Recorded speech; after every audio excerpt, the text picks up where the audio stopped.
Good morning! Pupunta kami ngayon sa doktor kasi medyo sumasakit parati yung sa left na breast ko. So, meron akong benign noon at sabi nila i-check ko lang, tingnan kung hindi ba lumalaki or walang pagbabago. 3 years ago na ako na hindi pa nagpapa-mammogram. Kaya pupunta tayo ngayon kasi sumasakit talaga siya.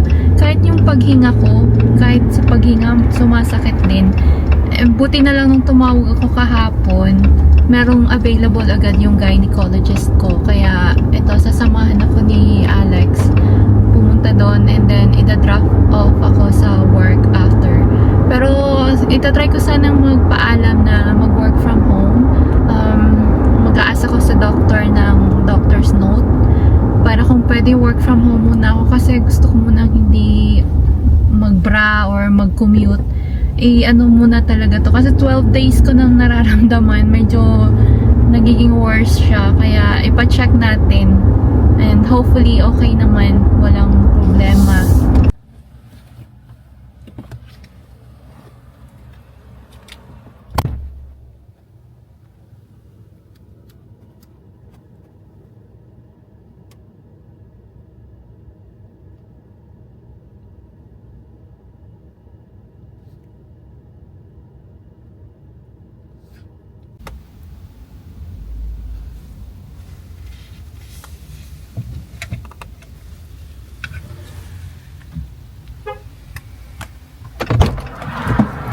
Lamig.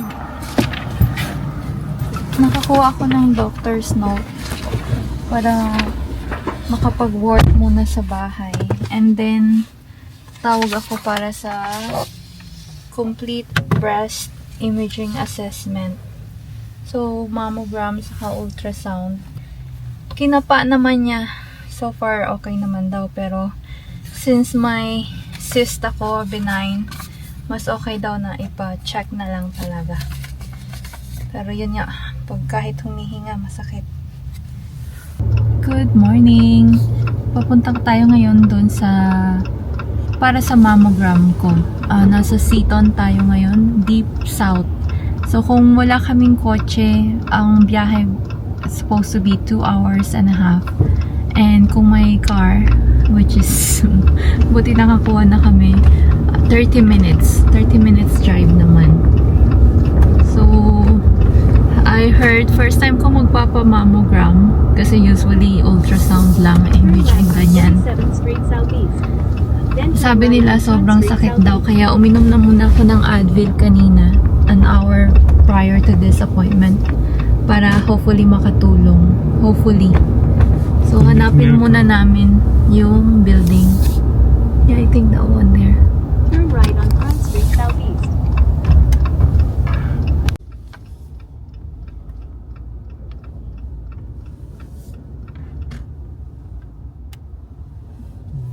Two hours.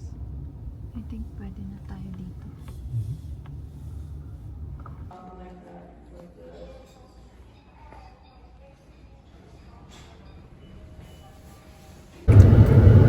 Kakatapos ko lang ng mammogram saka ultrasound, and yun nga, may mga cyst ako and then may isa talaga na medyo malaki kaya nag-tender daw or yung veins ko dense. Hindi ko maintindihan kung anong ibig sabihin nun. Baka alam nyo, please comment down below. And pwede ko naman daw itanong din sa family doctor. So, my next appointment naman ako, yung automated whole breast ultrasound.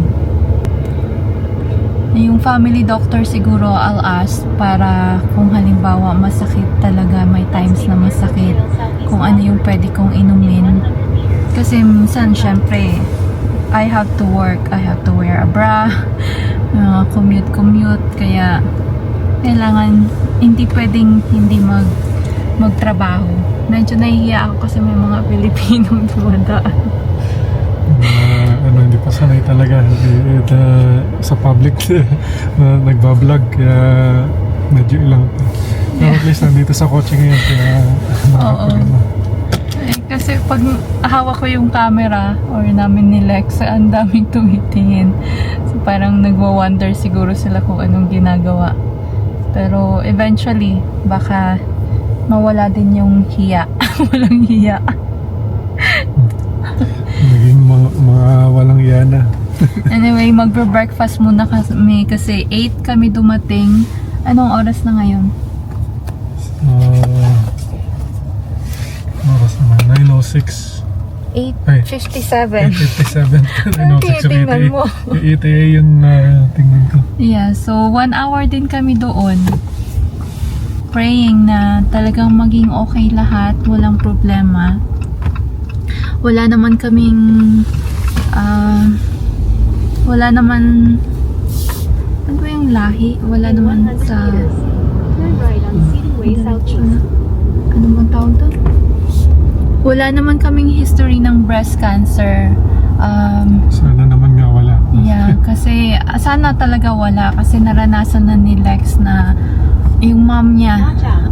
Construction on road ahead. unfortunately passed Turn right on Seating Way dahil Southeast. sa breast cancer. So praying talaga na wala. Alright guys, thank you for watching. 200 meters. Until next time. Lanes to turn left. Bye.